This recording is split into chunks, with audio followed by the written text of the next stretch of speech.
Masala ya kusema kwamba Arafa ni moja tu, Arafa ni moja, haifai kusema, lakini huo ni moja katika aina ya uzwazwa. Arafa inakuwaje moja? Kwa Mungu kila mmoja na mzigo wake. Kwa Mungu utaulizwa wewe. Mungu anasema al-yawma nakhtimu ala afwahihim wa tukallimna aydihim wa tashhadu bima kanu yaksibun. Maana kila mmoja atajiulizwa yeye kama yeye. Kwa hiyo usije na masala kwamba wewe unafuata mkumbo, ukirudi kwa Mungu utamtanguliza shekhe wako. Shekhe wangu aliniambia hivi. Hakuna mambo hayo kwa Mwenyezi Mungu Subhanahu wa Ta'ala. Ni haramu kufanya jambo la kiibada kwa kufuata upepo ilhali haujui.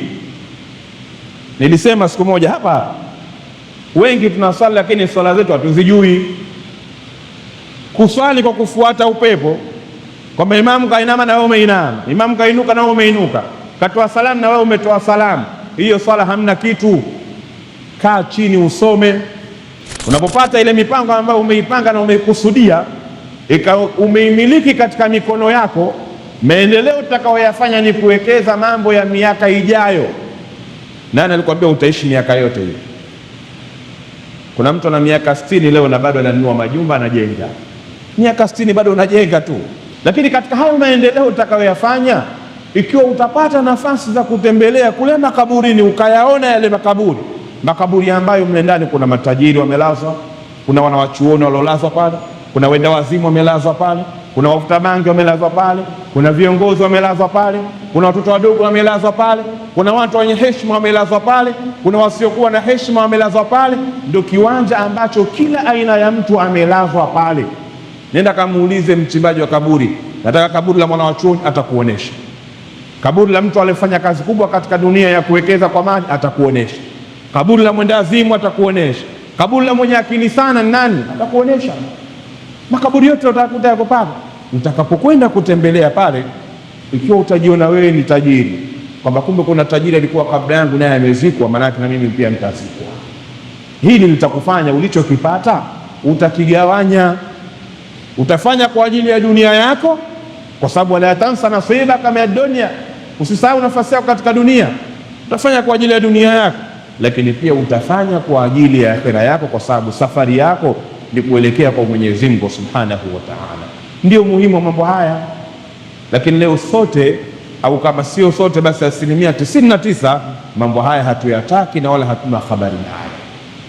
Allahu Akbar, Allahu Akbar, Allahu Akbar, Allahu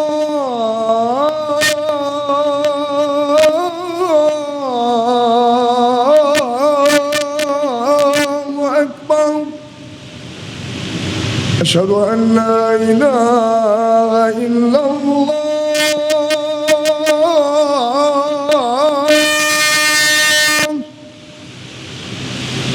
أشهد أن لا إله إلا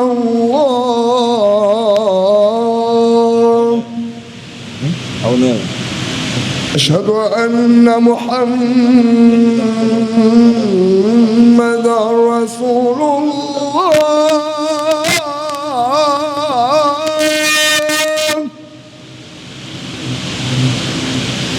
أشهد أن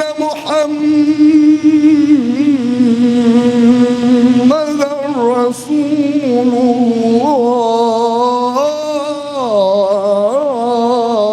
الله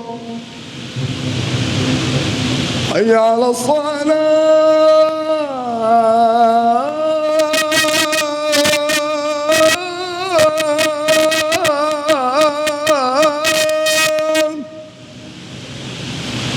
حي على الصلاة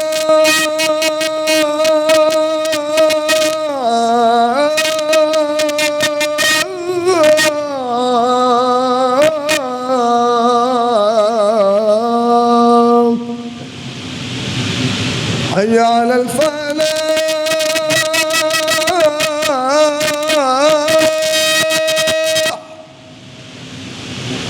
حي على الفلاح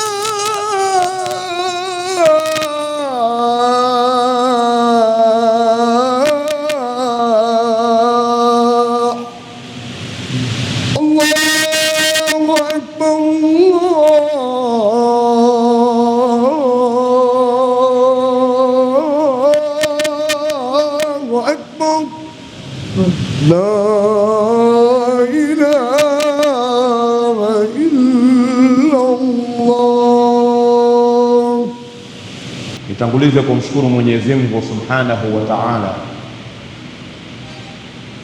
Allah ambaye kwa mara nyingine tena ametuwafikisha na kutujalia kwa miongoni mwa wale ambao wameyasikia maneno ya Mwenyezi Mungu Subhanahu wa Ta'ala na kuyaelewa kwa kuyafanyia kazi kama alivyotaka Allah Subhanahu wa Ta'ala. Mwenyezi Mungu aliposema idha nudiya lis-salati min yawmil jumu'ah fas'au ila dhikrillahi wa dharul bay', akitutaka tumkimbilie yeye katika majumba yake ndani ya siku tukufu kama hii ya leo. Lakini takwa lake aliliambatisha na katazo kwa kututaka tuziache biashara, tuyaache mauzo, manake tuache harakati za utafutaji. Ni dalili ya wazi kuwa ndoto kubwa ya mwanadamu na mtazamo mkubwa wa mwanadamu katika maisha yake ni harakati zinazomtengenezea maisha yake hapa duniani. Ilikuwa itoshe tuwaseme kwamba idha nudhiya lis-salati min yawmil jumu'ah fas'au ila dhikrillah dhalikum khairun lakum ila akhiril aya, kwamba mkiitwa katika siku ya Ijumaa kimbilieni katika majumba ya Mwenyezi Mungu, hilo ni jambo bora kwenu. Ilikuwa itoshe tuwaseme hivyo, lakini akaambatisha wadharul bai'a, kuonesha kwamba ndiyo mipango ya mwanadamu, kuonesha kwamba ndiyo ndoto zetu, kuonesha kwamba ndiyo harakati zetu, kuonesha kwamba mwanadamu linapokuja jambo la utafutaji kuhusu maisha yake anaweza hata akaacha mambo ya msingi na ya muhimu ya kumwelekea Mola wake kwa ajili ya kuthamini mipango ya maisha yake. Kwa sisi kupata bahati hii ya kuweza kuwemo ndani ya hao wachache waliokubali kusimamisha harakati za maisha yao, biashara zao, kufunga maofisi yao, ama hata kuaga ama kutoroka katika maeneo ya kazi zao kwa ajili ya kumkimbilia Mwenyezi Mungu Subhanahu wa Ta'ala, basi ni wajibu kuendelea kumshukuru Mwenyezi Mungu kwa kutogea taufiki hii. Lakini shukrani ambazo ziambatane na sala za Bwana Mtume Muhammad sallallahu alayhi wasallam, nabiyul huda war rahma, ndio mjanja wetu na ndio fakhri yetu. Hakuna yoyote ambaye tunamtaraji na kumtegemea katika maisha haya tuliyokuwa nayo aweze kutuvusha salama fi dunia, lakini pia akatuvushe salama mbele ya Mwenyezi Mungu Subhanahu wa Ta'ala, siku ambayo wala yanfa'u malun wala banun, isipokuwa ni Bwana Mtume Muhammad sallallahu alayhi wasallam. Tosheka tu pale inapoelezwa itakapofika siku hiyo Mwenyezi Mungu baada ya kutufufua akatuacha katika ardhi yake, watu wakiwa wanakwenda mbio pasina utulivu wote, itafika wakati viumbe Mwenyezi Mungu Subhanahu wa Ta'ala watawafuata wakubwa wao daraja kwa daraja, kwamba muombe basi Mwenyezi Mungu asimamishe hisabu ili tujue anayekwenda huko peponi na aende na anayekwenda huko motoni naye aende. Mambo yashakuwa magumu hapa tulipo, lakini kila mtume atakayefuatwa atarusha mpira kwa mwenzie. Kila atakayefuatwa kuambiwa alifanya hilo atasema hapana, sio leo, siwezi kumwendea Mwenyezi Mungu wakati mimi pia nina yangu niliyokuwa nayo, mimi ndio ambaye nilimkosea Mungu katika jambo kadha wa kadha. Kila atakayefuatwa, lakini atakapofuatwa Bwana Mtume Muhammad sallallahu alaihi wasallam, yeye ndio anayesema ana laha, kwamba mimi ndio mwenye siku yangu ya leo. Kwa ni wajibu kumtakia rehema kipenzi huu cha Allah na kipenzi chetu Bwana Mtume Muhammad sallallahu alaihi wasallam. Ni wahusieni waja wa Allah pamoja na kuihusia nafsi yangu juu ya sala zima la kumcha Mwenyezi Mungu Subhanahu wa Ta'ala. Tumcheni sana Allah, ni wajibu wetu kumcha yeye na ni jukumu letu na ndio maisha yetu. Yale yote ambayo tunaoyafanya katika ulimwengu kama yatakosa ucha Mungu wa dhati mbele ya Allah, hakuna faida haya tunaoyafanya. Lakini kama tukiambatisha na ucha Mungu wa dhati, kama alivyosema yule aliyesema kwamba yoyote yule ambaye amevaa kivazi kisichokuwa na stara mbele ya watu wenye maana ya kujua stara katika mwili wa mwanadamu, ndio alimfananisha na yule mwenye kuyafanya mambo mazuri, lakini mambo hayo yakakosa uchamungu ndani yake kwa ajili ya kutafuta radhi za Mwenyezi Mungu Subhanahu wa Ta'ala. Tumwombe Mwenyezi Mungu atujalie katika waja wake wa uchamungu. Ikhwatal a'izza, tuna dakika chache kukumbushana na kuikumbusha nafsi yangu pia katika yale ambayo atakayotuwafikisha Mwenyezi Mungu Subhanahu wa Ta'ala kuelekea katika iqama ya salati al-Jumaa. Tupo katika mchana wa mwezi 5 mwezi wa Dhulhijja, ndani ya masiku 10 ambayo tuliyazungumza katika wiki iliyopita. Kwa maneno ya Mwenyezi Mungu Subhanahu wa Ta'ala, ndiyo siku 10 bora zaidi duniani, lakini pia ndivyo alivyotuambia Bwana Mtume Muhammad sallallahu alaihi wasallam. Ni mengi tuliokumbushana kwa taufiki ya Mwenyezi Mungu Subhanahu wa Ta'ala. Naamini yako mengi tunayoyafanyia kazi na tunaendelea kuyafanyia kazi, lakini niendelee kuwakumbusha kwa zama tulizokuwa nazo ndani ya masiku kama haya. Yalikuwa ni masiku ambayo tulipokea kutoka kwa wazee wetu, ni miongoni mwa masiku muhimu katika maisha yetu, hata kufanya baadhi ya mambo ya kidasturi ambayo yalikuwa na tija kubwa zaidi katika maisha leo duniani, lakini pia kesho akhera kwa Mwenyezi Mungu Subhanahu wa Ta'ala.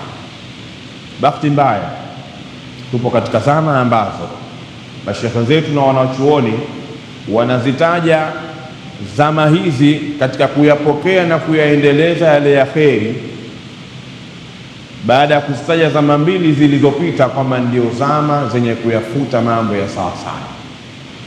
Wanawachuoni wanazitaja zama katika makundi matatu, kwa maana ya wale waliokuwemo katika zama hizo.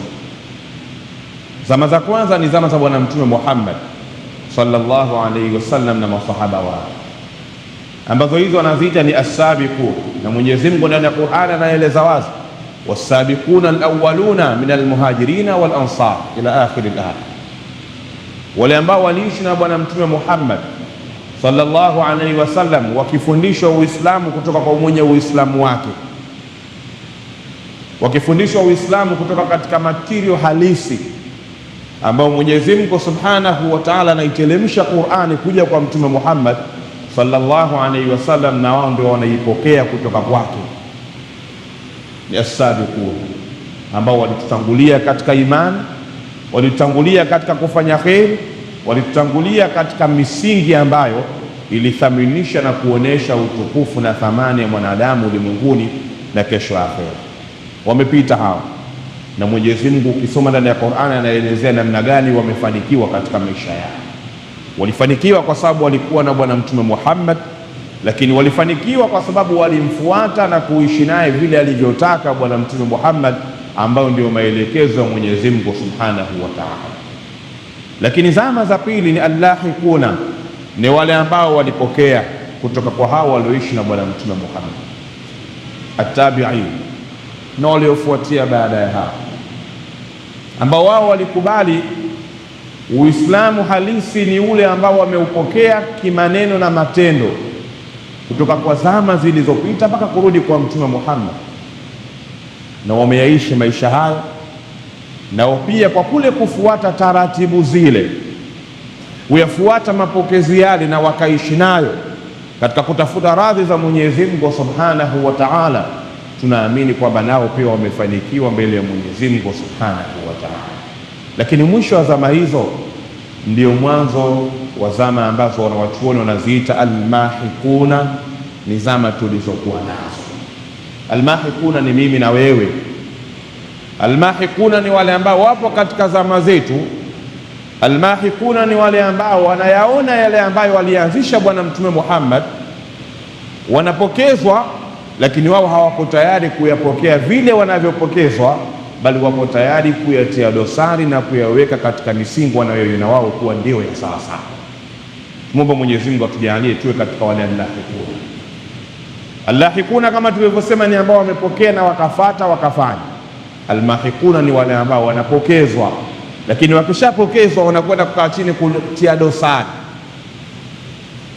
wanatia utambi wa kuharibu, wanatia kalamu nyekundu ya kufuta kwamba haya hayafai, haya hayafai, hili yalimo, ilhali wao wamepokezwa na waliowafundisha na kuwatengeneza wakawa hapo ni wale wale ambao walikuwa wakiyafanya hayo, lakini ndio ambao leo wanakuja wanawakosoa kwamba hawafai, na wao wakaweka taratibu zao kwa mitazamo waliokuwa nayo. Hao ndio almahikun. Tumombe Mwenyezi Mungu Subhanahu wa Ta'ala asitujalie mimi na wewe kuwa ni katika almahikun. Lakini vipi tunaweza kuwa katika almahikun? Ni kwa kukosa misingi thabiti ya kuijua dini yetu kwa namna aliyoiacha Bwana Mtume Muhammad sallallahu alaihi wasallam. Tumombe Mwenyezi Mungu atujalie katika wale ambao wanaisoma dini yao kwa dhati ili waifuate kama alivyoiacha Bwana Mtume Muhammad sallallahu alaihi wasallam, na wanaepuka na yale makundi yaliyokuja kwa ajili ya kutia dosari na kuondosha zile athari ambazo ziliachwa na kutengeneza misingi yao ambayo mwisho wa siku ni kuharibu maisha na mfumo ulioacha Bwana Mtume Muhammad sallallahu alaihi wasallam. A'udhu billahi minash shaitani rajim. Bismillahir rahmanir rahim. Wal 'asri innal insana lafi khusr illa alladhina amanu wa 'amilus salihati wa tawasaw bil haqqi wa tawasaw bis sabr. Ud'u Allaha wa antum muqinuna bil ijabah.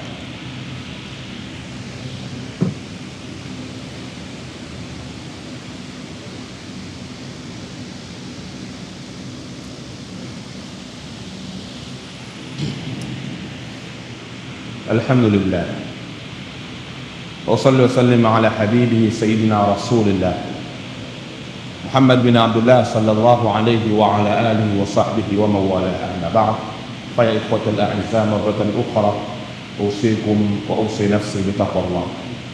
Kienda katika miji mbalimbali, vijiji mbalimbali na maeneo mbalimbali, ilikuwa ikifika mfungo tatu ndio vipindi ambavyo watu hukusanyika wakatoka na majembe yao na masururu yao, mapanga yao, wakaenda katika viwanja ambavyo waliwasitiri na kuwazika ndugu zao waliotangulia mbele ya haki, wakafanya usafi, wakakaa na kuwaombea Mungu, na wakarudi katika harakati za maisha yao.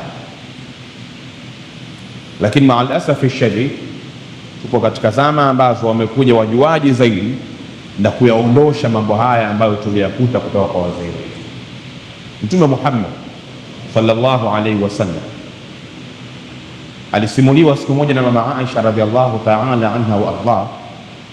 Mama Aisha ambaye Mtume alimsema kwamba au alimtaja kwamba akiwaambia masahaba, huyo ndio nisfu dinikum, kwamba khudhuni nisfa dinikum min hadhihi al-humayra, jifunzeni nusu ya dini yenu, chukueni nusu ya dini yenu kutoka kwa huyu mama Aisha radhiallahu ta'ala anha wa arda. Siku moja mama Aisha anawasimulia wanafunzi wa bwana Mtume Muhammad kwamba katika uhai wake alitoka na Mtume, walikwenda pahala wakafanya haya waliyofanya. Mtume alipokuja naye akamueleza aliyomueleza, lakini mwisho wa hadithi mama Aisha anamuuliza bwana Mtume Muhammad juu ya hali anayotakiwa kuwa nayo, kwa maana maneno gani ayaseme atakapokwenda kuwazuru waliotangulia mbele ya haki. Kaifa aqulu lahu, niwaambie nini nikiwatembelea? Maka nikienda kuzuru niseme kitu gani? Mtume Muhammad sallallahu alaihi wasallam akamfundisha kutoa salamu, assalamu ala ahli diyar. Maneno ni mengi, lakini nataka vipande viwili tu kwa mujibu wa muda tuliokuwa nao. Kwanza namwambia assalamu ala ahli diyar, ala ahli diyar, kwamba nenda akawatolee salamu waliokuwa katika makaburi yao. Assalamu ala ahli diyari, amani iwe juu yenu mliokuwa katika majumba haya. Lakini mwisho wa maneno anamwambia aseme wa inna insha Allahu bikum lahikuna, na sisi kwa uwezo wa Mwenyezi Mungu na kwa mapenzi ya Allah tutakutana nani hapo.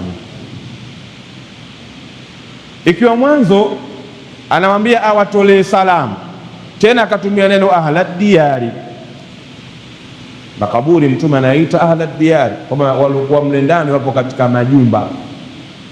Na mwisho anawaambia ukienda waambie wa inna insha Allahu bikum lahikuna.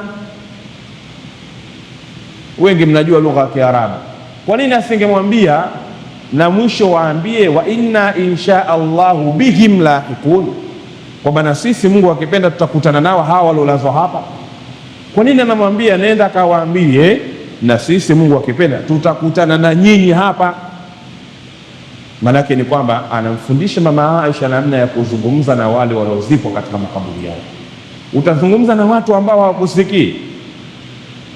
Hadithi ziko nyingi zinaonyesha kwamba tunapopita katika makaburi tuwatolee salamu. Tukiwatolea salamu, Mwenyezi Mungu anarudisha roho zao ili watujibu zile salamu ambazo tunawapa waliozikwa pale. Ikiwa kumbe wanapewa uhai kutupotokea salamu zetu, vipi sisi tushindwe kuyafagilia maeneo ambayo tumewalaza pale? Lakini kiakili tu ya kibinadamu ya kawaida, leo mfano katika mji wetu huu, kila mtu maarufu anayekufa ambaye anazikwa katika mji huu, ukiambiwa tu fulani amefariki, kabla hujauliza wapi atakapozikwa tayari ushajua atazikwa wapi. Ni wapi? Makaburi ya Kisutu. Kama ni Magomeni, makaburi ya Mwenye Mkuu. Ukienda Makanya, makaburi ya Ndugumi na Tandale yake yote. Ukienda sijui wapi kwa makaburi ya Tambasa. Ni maeneo ambayo tunaendelea kuzikana. Hivi ikiwa kama maeneo ambayo tunaendelea kuzikana, baada ya kuzika tu wale tuliowazika, ikawa ndio maasalam, hatuna habari ya kwenda kuzuru kwa maana ya kusafisha maeneo yale, hali ya maeneo yale itakuwaje baada ya miaka kadhaa? Itakuwa ni viwanja ambavyo tunaweza kuingia kuzikana bado, au itakuwa ni vichaka ambavyo ndani yake kuna wadudu na wanyama wakali? Kumbe ndani yake pia ni kuhatarisha maisha yetu. Lakini Mtume Muhammad sallallahu alaihi wasallam katika hizo hadithi alipozungumzia masala ya kuzuru makaburi, aliwaambia masahaba ridwanullahi ta'ala alaihim majma'in, jambo hili pia linawakumbusheni juu ya umuhimu wa kufanya kheri, kwa sababu linawakumbusheni kuwa mtakufa. Itazame hali unayokuwa nayo pale unapokuwa katika kufanikisha mipango yako ya maisha. Kila mmoja na malengo yake. Kuna madili wewe umeyapanga katika maisha yako, yanapofanikiwa yale madili yako, unajionaje? Kwamba dunia ni ya kwako na utaendelea kuishi. Unapopata ile mipango ambayo umeipanga na umeikusudia, umeimiliki katika mikono yako, maendeleo utakayoyafanya ni kuwekeza mambo ya miaka ijayo. Nani alikwambia utaishi miaka yote hiyo? Kuna mtu ana miaka 60 leo na bado ananunua majumba, anajenga. Miaka 60 bado unajenga tu. Alikwambia utaishi miaka yote ni nani? Kwa nini una mtazamo wa baadaye? Ni kwa sababu ya kile ambacho umekipata. Lakini katika hayo maendeleo utakayoyafanya, ikiwa utapata nafasi za kutembelea kule makaburini, ukayaona yale makaburi ambayo mle ndani kuna matajiri wamelazwa, kuna wanawachuoni waliolazwa pale, kuna wenda wazimu wamelazwa pale, kuna wafuta bangi wamelazwa pale, kuna viongozi wamelazwa pale, kuna watoto wadogo wamelazwa pale, kuna watu wenye heshima wamelazwa pale, kuna wasiokuwa na heshima wamelazwa pale. Ndio kiwanja ambacho kila aina ya mtu amelazwa pale. Nenda kamuulize mchimbaji wa kaburi, nataka kaburi la mwanachuoni, atakuonesha. Kaburi la mtu aliyefanya kazi kubwa katika dunia ya kuwekeza kwa mali, atakuonesha. Kaburi la mwendazimu, atakuonesha. Kaburi la mwenye akili sana nani, atakuonesha. Makaburi yote utakuta yako pale. Utakapokwenda kutembelea pale, ikiwa utajiona wewe ni tajiri, kwamba kumbe kuna tajiri alikuwa kabla yangu naye amezikwa, maana na mimi pia nitazikwa. Hili litakufanya ulichokipata utakigawanya. Utafanya kwa ajili ya dunia yako, kwa sababu wala tansa nasibaka min dunya, usisahau nafasi yako katika dunia. Utafanya kwa ajili ya dunia yako, lakini pia utafanya kwa ajili ya akhera yako, kwa sababu safari yako ni kuelekea kwa Mwenyezi Mungu Subhanahu wa Ta'ala. Ndio muhimu wa mambo haya. Lakini leo sote, au kama sio sote basi 99% mambo haya hatuyataki na wala hatuna habari nayo. Lakini tukifa tunakwenda kuzikana kule kule. Twendeni tukawazuru wazee wetu ambao wametangulia mbele hapa. Hilo ni jukumu letu na ni sehemu ya maisha yetu. Lakini jambo la pili, mwezi 9 ni Jumanne Dhulhijja, ambao ndani yake kuna funga sunna ya Arafa.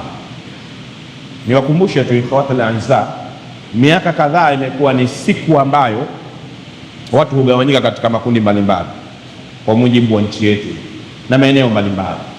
Kuna watu ambao walikuwa wakifunga mwezi 9 Dhulhijja kufuata waliosimama kule Arafa, lakini kusali Idi watasimama pale, watasali Idi kwa mujibu wa kalenda ya pale kwao. Lipo hilo kundi.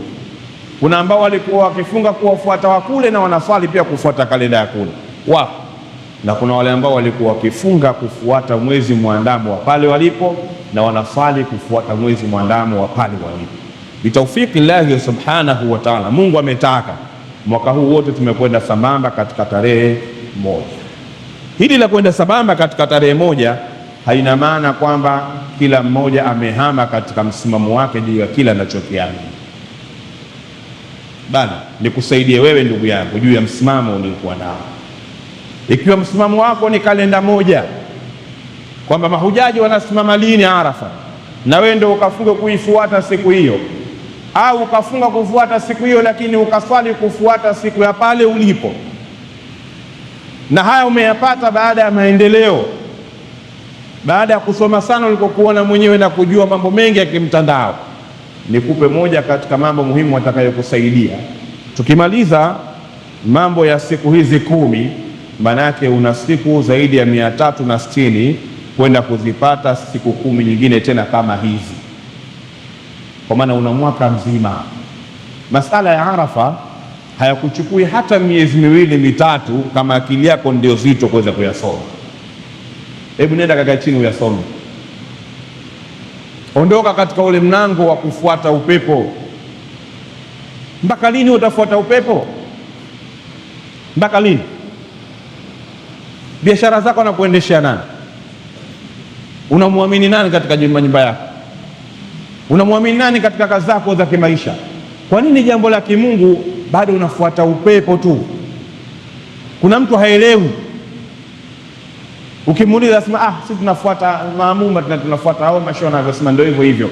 Ni haramu kufanya jambo la kiibada kufuata upepo ilhali haujui. Nirudie tena, ni haramu kufanya jambo la kiibada kwa kufuata upepo ilhali haujui. Nilisema siku moja hapa, wengi tunaswali lakini swala zetu hatuzijui. Kuswali kwa kufuata upepo, kwamba imamu kainama na wewe umeinama, imamu kainuka na wewe umeinuka, katoa salamu na wewe umetoa salamu, hiyo swala hamna kitu. Kaa chini usome. Kwenye dini amepewa udhura namna hiyo mtu mmoja tu, kwa zama zetu tulizokuwa nazo tutoshe mtu mmoja tu, tena namna yake ni ngumu sana. Ni yupi? Amesilimu leo hii, amekuja hapa amesilimu. Kitendo cha kusilimu maana yake ni lazima aanze kuswali. Haijui swala, atafuata bendera upepo kwa wakati ule ndo amesilimu, lakini ana jukumu naye la kusoma baada ya pale. Lakini mimi na wewe ambao tumezaliwa katika Uislamu, kila siku hatukauke katika vijiwe.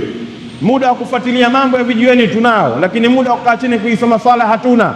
Wallahi tunapata dhambi katika swala zetu, hakuna kitu, ovyo. Basi ndio hivyo hivyo pia katika masala ya kidini ya ibada, kwamba wewe unafunga kufuata upepo tu, huna hakika. Hebu maliza Arafa hii, maliza Idi, mtafute shehe wako wote unayemwamini, mwambie akusomeshe uyajue masala ya Arafa. Mwambie akusomeshe uyajue masala ya kusema kwamba Arafa ni moja tu, Arafa ni moja. Haifai kusema, lakini huo ni moja katika aina ya uzwazwa. Arafa inakuwaje moja? Hivi mfano mtu akwambie tu, bwana nisaidie, wapi nitapata mto? Utamjibu nini? Anakuuliza yeye, mgeni anakuuliza, amekuja anakuuliza wewe mwenyeji, wapi nitapata mto? Limetoshea hili swali kujua anataka mto gani? Lazima utamuuliza, unataka mto wa kulalia? Unataka mto unaopita maji? Unataka mto gani? Basi wewe ukiambiwa Arafa ni sehemu, Arafa pia ni wakati, Arafa pia ni siku, unakataa, unakanusha. Kusoma kwenyewe hujasoma, hutaki kusoma. Hebu kaa chini usome.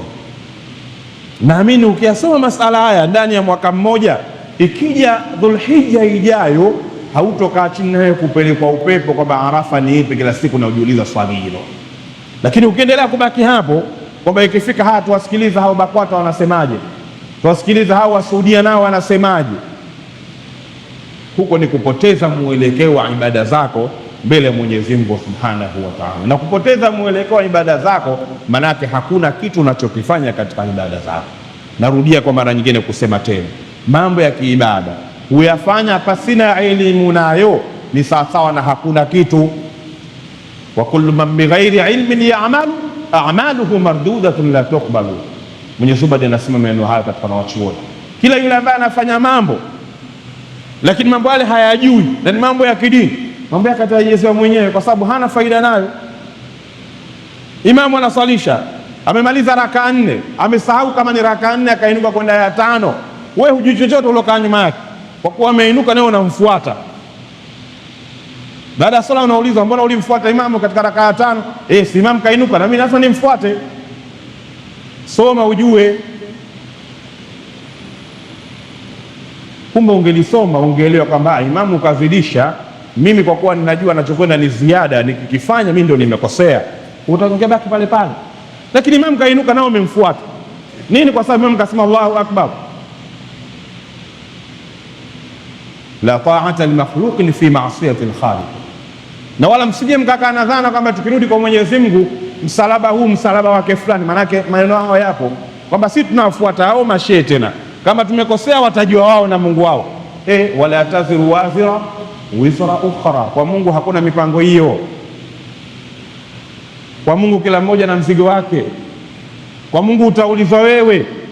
Mungu anasema al-yawma nakhtimu ala afwahihim wa tukallimna aydihim wa tashhadu bima kanu yaksibun. Maana kila mmoja atajiulizwa yeye kama yeye. Kwa hiyo usije na masala kwamba wewe unafuata mkumbo, ukirudi kwa Mungu utamtanguliza shekhe wako. Shekhe wangu aliniambia hivi. Hakuna mambo hayo kwa Mwenyezi Mungu Subhanahu wa Ta'ala. Nenda kafunga Arafa mwezi 9 Dhulhijja Jumanne, lakini ukimaliza Ramadhani hii, ukimaliza Dhulhijja hii, nenda kayasome yanayohusu Ramadhani yako, nenda kayasome yanayohusu Dhulhijja, ili mwakane na wewe ukija usiwe ni bendera kufuata upepo. Niendelee kusisitiza tuneni tukazuru makaburi ya wazee wetu. Ni asili ambayo tumeachiwa na haina madhambi ya aina yoyote, bali ndani yake ni kuyakumbuka mauti, kama ambavyo wametangulia wenzetu mbele ya haki. Kumbuka tu yule bwana alikwenda kwa Mtume akamuuliza, wazee wangu wamekufa, niwafanyie jambo gani la wema lilobakia? Mtume alimwambia mambo 5. Katika yale 5, mawili alimwambia as-salatu alayhima, waombee Mungu, lakini pia akamwambia walistighfaru lahuma, na waombee msamaha. Ni nani katika sisi ambaye ametangulia mbele ya haki kisha hahitaji kuombewa dua, hahitaji kuombewa msamaha? Twendeni tukayafanye haya kwa sababu ndio asli, na ili tubaki katika allahiquna, tusiende katika wale almahikuna ambao ndio vivuruge wa zama tulizokuwa nazo. Inna Allah wa malaikatahu yusalluna ala nabi ya ayyuhalladhina amanu sallu alayhi wa sallimu taslima.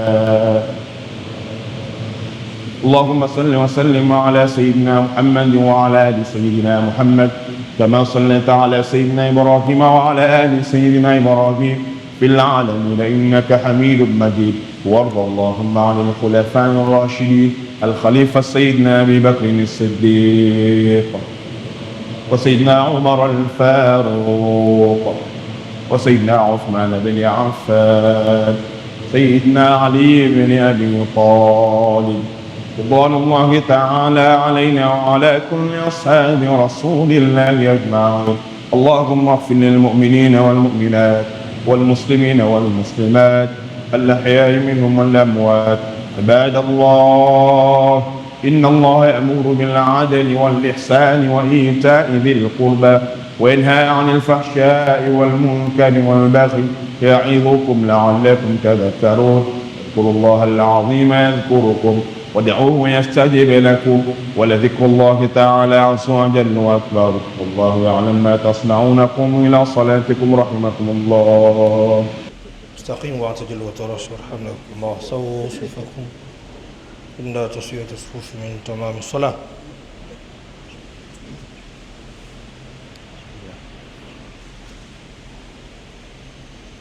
الله أكبر.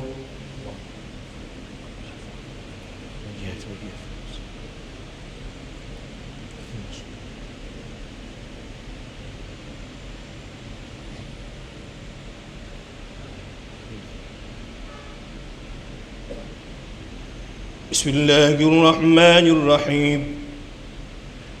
الحمد لله رب العالمين الرحمن الرحيم مالك يوم الدين إياك نعبد وإياك نستعين اهدنا الصراط المستقيم صراط الذين أنعمت عليهم غير المغضوب عليهم ولا الضالين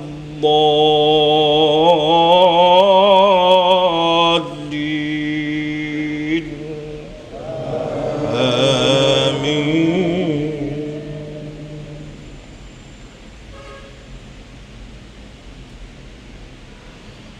ألم تر كيف ضرب الله مثلا كلمة طيبة كشجرة طيبة أصلها ثابت وفرعها في السماء تؤتي أكلها كل حين بإذن ربها ويضرب الله الأمثال للناس لعلهم يتذكرون ومثل كلمة خبيثة كشجرة خبيثة اجتثت من فوق الأرض ما لها من قرار يثبت الله الذين آمنوا بالقول الثابت في الحياة الدنيا وفي الآخرة ويضل الله الظالمين ويفعل الله ما يشاء. ألم تر إلى الذين بدلوا نعمة الله كفرا وأحلوا قومهم دار البوار جهنم يصلونها وبئس القرار. الله أكبر.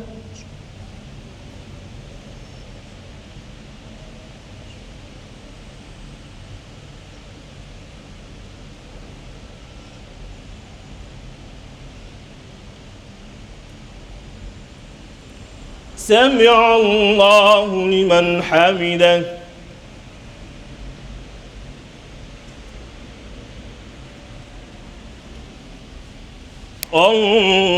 الله أكبر.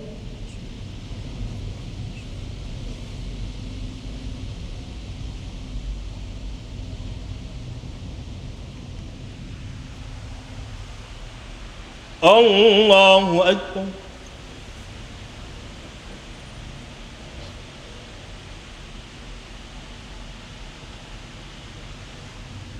الله أكبر.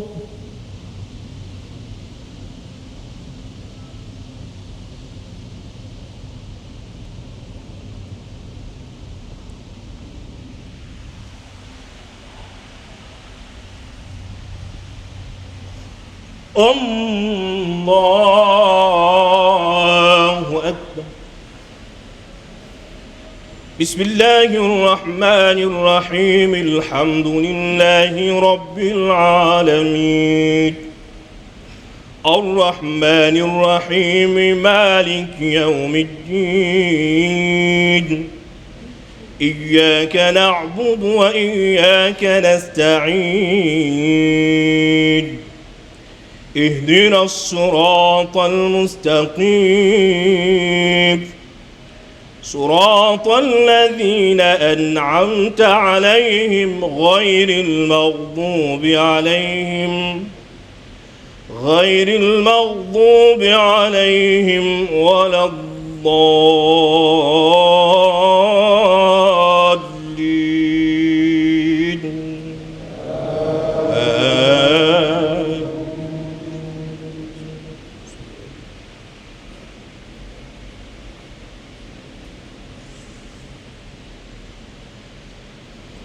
أقم الصلاة لدلوك الشمس إلى غسق الليل وقرآن الفجر إن قرآن الفجر كان مشهودا ومن الليل فتهجد به نافلة لك عسى أن يبعثك ربك مقاما محمودا وقل رب أدخلني مدخل صدق وأخرجني مخرج صدق واجعل لي من لدنك سلطانا نصيرا وقل جاء الحق وزهق الباطل إن الباطل كان زهوقا وننزل من القرآن ما هو شفاء ورحمة للمؤمنين ولا يزيد الظالمين إلا خسارا. الله أكبر.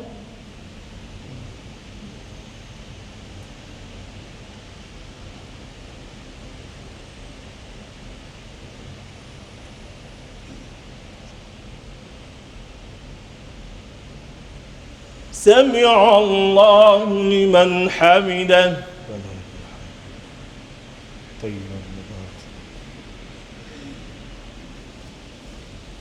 الله أكبر.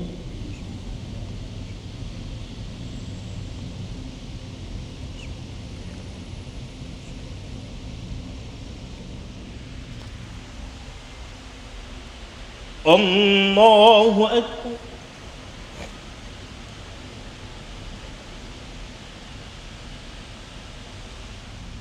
الله أكبر.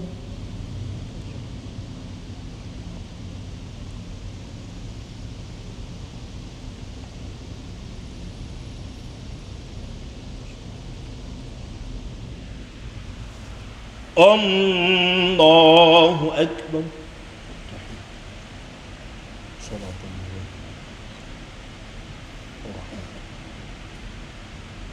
السلام عليكم.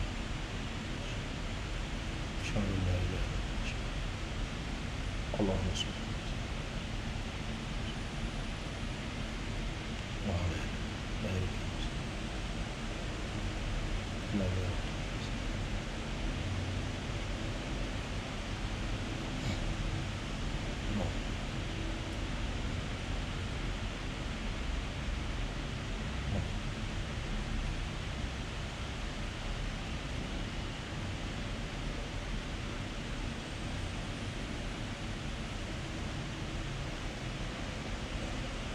السلام عليكم ورحمة الله. السلام عليكم ورحمة الله. الحمد لله. اللهم